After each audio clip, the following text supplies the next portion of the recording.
Сухумский урбанистический форум проходит с октября 2018 по март 2019 и включает 4 блока: тактический урбанизм, перезагрузка постсоветского города, экология современного города и безопасность на дорогах.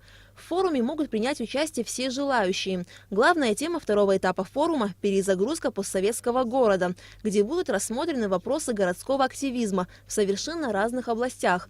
Кроме того, на форуме будут рассматриваться различные связи между уже сложившимися и возникающими городскими объединениями активистов и об их взаимной усиливающей функции. Эксперт второго этапа Сухумского урбанистического форума «Среда обитания», основатель сети центров урбанистики в России Святослав Мурунов.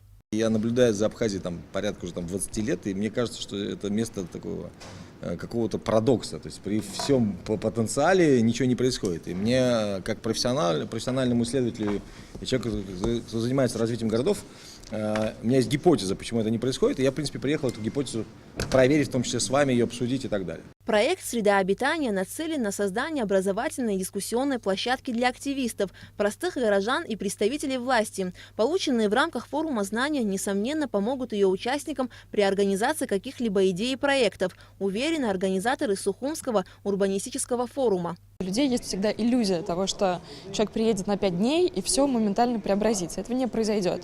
То есть в рамках данного мероприятия люди получат знания о том, как менять город.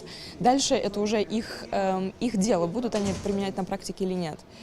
То есть можно говорить о том, что, например, склад это является организацией, которая городским сообществом, которое применяет это на практике. Второй этап Сухумского урбанистического форума «Среда обитания» будет проходить 5 дней, и в его рамках состоятся открытые лекции и кинопоказы.